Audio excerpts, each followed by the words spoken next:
হর হর মহাদেব। একটা নতুন ব্লগ নিয়ে তোমাদের কাছে আসলাম। সম্পর্ক কুটিরে সবাইকে স্বাগত। তার আগে বলি হ্যাপি মাদার্স ডে। প্রত্যেক মায়ের কাছে আমার ভালোবাসা, আন্তরিক ভালোবাসা, শুভেচ্ছা রইল। তারা যেন তাদের ছেলে মেয়েকে নিয়ে সুস্থ স্বাভাবিকভাবে জীবনযাপন কাটাতে পারে। তাদের প্রত্যেকটা মায়ের যেন মানে সন্তানরা দুধে ভাতে থাকে এবং মারাও যেন ভালো থাকে। আমি একজন মা, আমার তরফ থেকে সবাইকে মাদার্স ডের উপলক্ষে সবাইকে খুব ভালোবাসে। এই যে আমার ছোট্ট নটি বাচ্চা, ও সবাইকে বলবে, বলো সবাইকে বলো হ্যাপি মাদার্স ডে। সবাইকে আমরা জানাচ্ছি, সবার কাছে আজকে হ্যাপি মাদার্স ডে আমরা জানাচ্ছি। আমার এই সম্পার কুটির থেকে প্রত্যেকটা বাড়ির অন্দরমহলে যেন আমার এই মানে সুন্দর একটা কথা হ্যাপি মাদার্স ডে সমস্ত মাদের শুভেচ্ছা জানিয়ে আমি আমার ব্লগটা স্টার্ট করছি। অনেক দিন হলো আমি আসি না, অনেক কারণে আসি না। তো আজকে হঠাৎ ইচ্ছে হলো যে একবার তোমাদের জানাই যে আমি কেন আসছি না বা কী কারণে আসছি না, কী কারণে ব্লগ দিচ্ছি না। বলেছি না সমস্ত সব কথা তোমাদের সাথে শেয়ার করব। ইভেন কি হচ্ছে লাইফে সেটাও তোমাদের সাথে শেয়ার করব। আজকে মনে একটু চেঞ্জ, তোমরা আমাকে দেখছো, দেখো অলওয়েজ আমি হেসে কথা বলছি। এই হাসিটা লাইফে ভীষণ দরকার। তো দুটো বাচ্চাকে নিয়ে ভীষণ হ্যাপি, ভীষণ খুশি। আর পেছনে সমস্ত জঞ্জাল, সমস্ত নোংরা ডাস্টবিনের মধ্যে চাপা দিয়ে কবর দিয়ে দিয়েছি। থাক, গাটারের লোক গাটারেই থাক, আমার আর পেছনে মুড়ে দেখার দরকার নেই। যা হবে, ঝড় আসুক, তুফান আসুক, মানে যা আসুক, ভেঙে চুড়ে মুচড়ে দিক, আবার দাঁড়াবো। তো যাই হোক, শরীরটা ভীষণ খারাপ ছিল, আগেও বলেছি এখনও বলেছি। এসি এখনও পর্যন্ত ঠিক হয়নি। এসি ঠিক করার জন্য কিছু টাকা জমাচ্ছি, মানে ছেলে মেয়ের পড়াশোনা থেকে একটু পয়সা নিচ্ছি, খাওয়া দাওয়ার থেকে একটু খাওয়া দাওয়াটাকে সেরকম রেস্টুরেন্ট, হোটেল বা কোনো আলিশান মানে জিএম ডাব্লিউ ম্যারেট ওই মানে যেখানে রেস্টুরেন্টগুলো আছে সেসবতেও যাচ্ছি না। পাড়ার কোনো রেস্টুরেন্টে গিয়ে রোল চাউমিন কিছুই খাচ্ছি না। যাই হোক, দুধে ভাতে বাচ্চাগুলোকে রাখতে পেরেছি। 1 বছর মাদার্স ডেতে যেরকম কেটেছিল তার থেকে যেন এটা বেটার কাটছে। ছেলে মেয়ে আমি ভালোই আছি। তো শরীরটা ভালো ছিল না, সেটা হচ্ছে এই হাতের আঙুলটা, আমি এটা শটে দেখিয়েছিলাম, এই আঙুলটা প্রচণ্ড ব্যথা মানে কোনো কাজ করতে পারছিলাম না। তো সেটাকে ক্রেপ ব্যান্ডেজ দিয়ে মুভ লাগিয়ে, তারপর কেন আগে ছিল তোমার ওয়াশিং মেশিন, বলেছি চাদর, জানলার কাপড় মানে পর্দা সব কিছু ওয়াশিং মেশিনে দিতাম। এখন সেগুলো হয়ে গেছে ঘাড়ের ওপর। তো ঘাড়ের ওপর সমস্ত জিনিস আমার চলে আসছে। তো সেগুলোকে ঘাট থেকে নামানোর জন্য আমাকে দিনরাত এক করে সেই জিনিসগুলো করতে হচ্ছে। তো সেই মানে একবারে জামা কাপড়ে অল্প করে কাচলে যাই হোক, হাতটা কোনোরকমভাবে মুচকে গেছে। তো সেটা ব্যথা করে মানে জ্বর চলে আসে। সেটাকে ওভারকাম করে আজকে আমি এখানে, মানে শরীর আছে, খারাপ হবে। তো এই খারাপটা মেনে নিতে পারছি না, মানে সমস্ত সব কিছু খারাপ, কিছুই নেই। যাই হোক, এইভাবেই চলছে। তারপর এত শরীরটা খারাপ হয়ে গেছিলো যে দুটো বাচ্চাকে দেখার মতন কেউ ছিল না। আমি আগেও বলেছি, আমি এখনও বলছি, আমার মা বাবা হচ্ছে একজন অকেজো মানুষ। একজনের পেসমেকার চলছে, একজনের স্পাইনাল কর্ড ভাঙা, আর আমার যে মেজদি আছে সে রোদের সাথে মানে সূর্যের সাথে সে লড়তে পারছে না, তার স্কিন প্রবলেম। সেটা যারা মানে মোবাইলের মানে আমার মোবাইলের পেছনে যারা আছে, যারা আমাকে চেনে সবাইকে বলছি না, যারা আমাকে চেনে তারা আমার সম্বন্ধে জানে বা আমার ফ্যামিলি সম্বন্ধে জানে। আর যারা চেনো না তাদেরকে আমি বলছি, আমার মেজদির সেতি আছে, মানে সারা গা আমাদের মতন স্কিন ওর না, মানে ওর সাদা শরীরে, ও রোদে বেরালে ওর পুরো শরীর লাল হয়ে যায়, ইভেন পুরো ইচিং, মানে অ্যালার্জির মতন পুরো ইচিং বেরিয়ে যায় শরীরে। তো সেই জন্য কোথাও বেরায় না, মানে সন্ধেবেলায় 5টার পরে যাবতীয় কাজ, বাবার যা থাকে ওষুধ আনা, একটু বাজার করা, ঠাকুরের ফুল আনা, ঘরের যাবতীয় কাজ ও সন্ধ্যের পর থেকে করে। তো সেই হিসেবে আমার কাছে এখন আমার স্ট্রাগলটা এমন হয়েছে, মানে আমি আর পেরে উঠছি না। মানে দুটো বাচ্চা নিয়ে পড়তে যাওয়া, পড়তে নিয়ে আসা, দেন ঘরে সমস্ত কাজ, মানে আস্তে আস্তে সমস্ত জিনিস খারাপ হয়ে গেছে। কোনো জিনিস তো দীর্ঘস্থায়ী না, সেটাকে রিপেয়ারিং করতে হয়। তো সেইগুলো করার মতন মানি আমার কাছে নেই। তো ওই মানিটা নেই বলেই মানে সমস্ত অসুবিধার সম্মুখে আমি হচ্ছি। তো মানে ওয়াশিং মেশিনটা খারাপ হওয়াতে আমাকে রোজ জামা কাপড় কাচতে হচ্ছে। এবার তোমরা হয়তো দেখতে পাচ্ছ কিনা জানি না, এই যে মানে এগুলো তো ছোটো ছোটো জামা কাপড় আমি দেখছি, পর্দা টর্দা সমস্ত সব কিছু আমাকে নিজের হাতে, চাদর পর্যন্ত নিজের হাতে কাচতে হচ্ছে। যাই হোক, করতে হবে, আমাকে ভগবান এই জায়গাটায় এনেছে, আমাকে লড়তে হবে। তারপরে আমি ঠিক করলাম যে আমার যে কাজের মেয়েটি আছে সে আমার ঘরে শুধু বাসন মাজতো। তোমাদের আমার আগের ভিডিওতেও হয়তো ওর খুব মানে ঈদের সময় ওর ফেস আমি দেখিয়েছি বা ওকে আমি দেখিয়েছি তোমাদের। তো আমার ঘরে অ্যাজ এ দায়ী হিসেবে মানে তোমার ঝাড়ু পোছা মপ এগুলো করতো, সব একটা জামা পরেছো মানে সেগুলো করতো। এখন ওকে আমি বললাম যে দেখ আমি এতটাই মানে এমন জায়গায় চলে এসেছি, মা জামা পরে ওখান থেকে জামা নিয়ে এসো, এমনই শরীর খারাপ। তো ওকে আমি বললাম যে তুই আমার ঘরে থাকবি, আমি তোকে খাওয়া পড়া দেবো, ইভেন তোকে একটা অ্যামাউন্টের টাকা দেবো। তুই তো লোকের বাড়ি ঘুরে ঘুরে কাজ করছিস, তুই পেটের দায় তুই লোকের বাড়িতে কাজ করছিস, আমার এখন কেউ আমার সাথে দেওয়ার মতন কেউ আমার নেই, বা আমার দুটো বাচ্চাকে আজকে মাদার্স ডে, আজকে ও একটা মেয়ে আমিও একটা মেয়ে, তো মেয়েদের কথা মেয়েরা কিছু বোঝে না। এখনকার দিনে কোনো মেয়ে কারোর ভালো দেখতে পারে না, মেয়েরা হচ্ছে মেয়েদের শত্রু। তাই এই জায়গা থেকে মানে আমি নিজেকে খুব সরিয়ে রেখেছি যে তুমি একটা মেয়ে আমিও একটা মেয়ে, তুমি একটা বাবা মায়ের বাচ্চা আমিও একটা বাবা মায়ের বাচ্চা। তো তুমি 7 বাড়ির লোকের কাজ করো, সেটা দেখতে খুব খারাপ লাগে। কে গেছে বাইরে? তুমি বাইরে রাস্তায় কাজ করছো, তুমি খাটছো, তুমি পয়সা রোজগার করে তোমার মা বাবাকে দিচ্ছ। আজকে আমিও সেম তাই, আজকে আমার যা পরিস্থিতি আমাকে নিজে লড়তে হচ্ছে। তো ওর লড়াইটা দেখে আমার খুব খারাপ লাগে, সেটা স্বাভাবিক সবারই। তা আমি তখন ওকে বললাম দেখ আমার কাজের লোকের দরকার, ছেলে মেয়েগুলোকে আমি পড়তে দিয়ে আসা নিয়ে আসা, ইভেন নিজে যে খাবো সেটাও পাচ্ছি না, হাতে ব্যথা, তুই আমার কাছে থাকবি? তা ও বলছে দেখো দিদি আমি তো কিছু বলতে পারবো না, আমার মাকে বলতে হবে। তাই আমি যদি বলে দেখ। তো ও বললো ঠিক আছে, তাহলে ওর মাকে বললো। তো ওর মাকে আমি একটা অ্যামাউন্ট বললাম যে এই অ্যামাউন্টে আমি দেবো।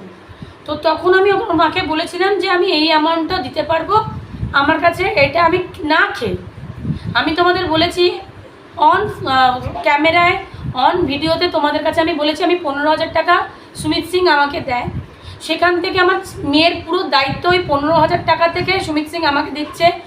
শুধু ছেলের খরচা, ছেলের শুধু পড়াশোনার খরচা, দুধ খরচা, ঘরের ইএমআই আর হচ্ছে জলের, আর কিন্তু কিছু সুমিত সিং করে না। এবার 15,000 টাকা দিয়ে আমাকে সমস্ত করতে হবে। ইভেন টিভিটা রিচার্জটা পর্যন্ত সুমিত সিং করে, টিভিটা বন্ধ হয়ে পড়ে রয়েছে। এবার ওনার যেদিন মনে হবে যে আমার বাচ্চা আছে, আমার বাচ্চার টিভি দেখবে, আমার বাচ্চা ভালো থাকবে, তবে গিয়ে টিভিটা রিচার্জ হবে। আমি এমনই মা, আজকের দিনে আমার বলতে লজ্জা করে না, আমার লজ্জাবোধটা ঘৃণাটা কমে গেছে। কেন বলো তো? আমি সত্যি কথা বলতে ভালোবাসি। আজকে টিভি নেই বলে কিন্তু আমার টিভির জন্য আমার ছেলে পাগল হচ্ছে না, বা তার হাতে মোবাইল আমি তুলে দিই না। আমি এরকম মা, আমি তাকে একটা কথাই বোঝাই, বাবা তোমাকে এই সমাজে তোমাকে একা বাঁচতে হবে। আজকে আমার পেছনে কিন্তু কোনো সাপোর্ট দেওয়ার বা কোনো দিওয়াল নেই।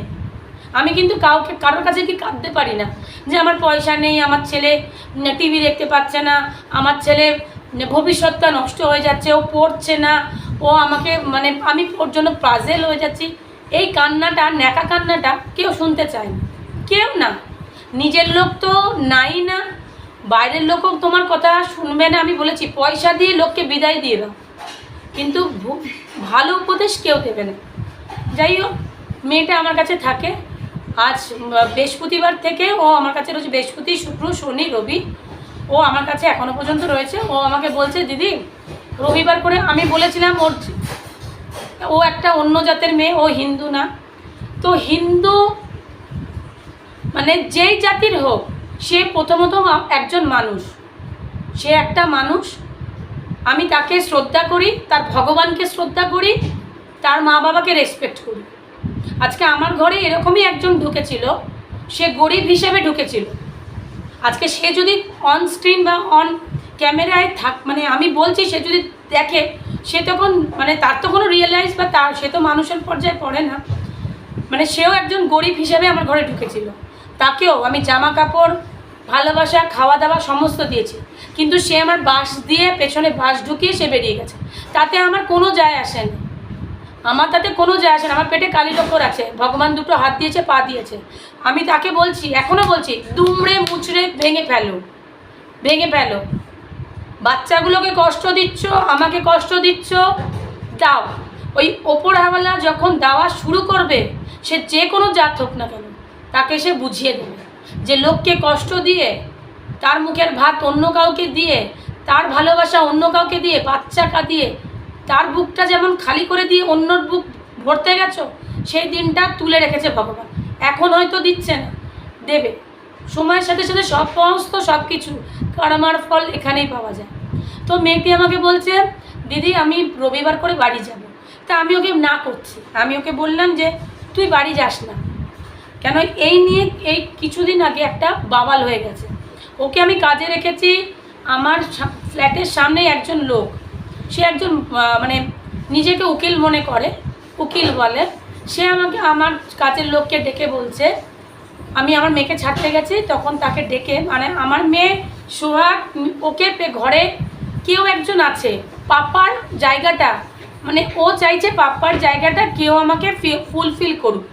তো মেয়েটির সাথে, যে মেয়েটি আমার ঘরে থাকে কাজের মেয়েটা, ওর সাথে দিদি হিসাবে, মানে আমার সাথে খেলো, আমার সাথে শো, আমাকে পড়াও, সমস্ত সব কিছু ওর কাছে করবে, খাওয়ানো দাওয়ানো ঘুমানো সবকে ওর কাছে করবে।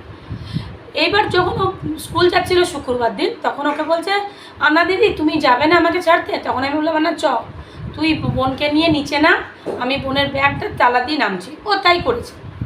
এইবার দুধালা আসছে, তখন আমি ওকে বললাম, না তুই চলে যা, বোন তখন ভুলে গেছে, আমি অটো করে ওকে নিয়ে চলে যাব, তুই দুধটা নি। এর মধ্যে দুধটা নেওয়ার আগে ওকে, আমাদের এখানে একটা কনস্ট্রাকশন হচ্ছে, ওখানে গিয়ে একজন ডাকলো, যে আমার বাড়ির পাশে, যে সে ডেকে ওকে আমার সম্বন্ধে নানা রকম মন্তব্য করেছে। আমি ভালো না, আমি খারাপ, আমার বর চলে গেছে, আমি তোকে টাকা দেবো কি না, আমি অন্য, আনা কড়াইটা একটু বাবা নেড়ে দে বা বন্ধ করে দে, আমি ওকে টাকা পয়সা দেবো না, আমি মহিলা খুব বাজে, সমস্ত সব কথা। আজকে আগরপাড়ায় যতজন লোক আমাকে চেনে, আর যত লোকজন জেনেছে এই ব্যাপারটা, ইভেন আমার ফ্ল্যাটের লোকেরা, কেউ আঙ্গুল তোলে আমাকে আজ পর্যন্ত কোনো কথা বলে আসতে না। এই পাগল আমাকে আমার হাজব্যান্ডের সম্বন্ধে ওকে কান করছে, যে আমি আমার হাজব্যান্ডকে কিভাবে কি করেছি। তো কিভাবে কি করেছি তুমি বলার তো কেউ না, আর তুমি আমার সম্পর্কে বলার কেউ রাইট তোমাকে দেয়নি। আমার বর খারাপ না ভালো সেটা আমি যাচাই করব, তুমি বলার দরকার নেই। ইভেন এটাও বলেছে যে আমার বর অন্য লোকের সাথে চলে গেছে, আমার কে हुआ? হ্যাঁ না না, अभी তোরা बैठो, শান্তি রাখো। তো এইসব কথা বলেছে। যাই হোক, এখন আমাকে লোকে অনেক রকম কথা বলবে, অ্যাজ এ মহিলা, অ্যাজ এ সিঙ্গেল মাদার। আমার বাড়িতে কে আসছে কে যাচ্ছে, একটা সুইপারও যদি আমার বাড়িতে আসে, তার সাথে আমার অনেক রকমের রিলেশনের কথা অনেকে অনেক কথা বলবে। তো তা নিয়ে গায়ে মেখে আমার কোনো লাভ নেই। সেই লোকটাকে গিয়ে বললাম, ওকে পর্যন্ত কাজের মেয়েকে নিয়ে গেলাম, নিয়ে গিয়ে ওখানে সমস্ত সব কিছু বলালাম লোকটাকে। সেদিন কিন্তু আচ্ছা করে ওকে পিটিয়ে, মানে পেটাইনি, শুধু আচ্ছা করে ওকে দিয়ে এসছি ভালো করে। সমস্ত লোক শুনেছে, পাড়ার প্রত্যেকটা লোক শুনেছে। যাই হোক, ওনার বক্তব্য আমাকে নিয়ে, আমাকে কেউ খারাপ করতে পারবে না যতক্ষণ না আমি খারাপ হচ্ছি। আমি খারাপ কেউ করতে পারবে না যতক্ষণ আমি আমার ড্রেস আর অ্যাড্রেস খারাপ করছি। আমি হাফ প্যান্ট পরছি, আমি ফুল প্যান্ট পরছি, আমি নাইটি পরছি, আমি অন্তর্বাস পরে থাকবো না কি পরে থাকবো সেটা একান্ত আমার ব্যাপার। আমাকে ডিসাইড করার কেউ নেই। তো ডিসাইড করার মতন কেউ আমাকে আজ পর্যন্ত দেয়নি, এখন যাবে না। এই হচ্ছে সেই মেয়ে আনা, ওকে আমি কাজে রেখেছি। তা মেয়েটি বলতে গেলে খুবই ভালো, ভালো মানে আমি এর আগেও বলেছি, আমার সাথে ভালো সবাই দেখায়, পেছনে বাসটা মেরে দিয়ে চলে যায়। ওই মেয়েটিও তাই করেছিল, কাজের লোক হিসাবে ঢুকেছিল, রাজরানী হবার জায়গা এখন খুঁজছে, সব জায়গায় গিয়ে বলছে আমি সুমিতের wife, I am a legally wife.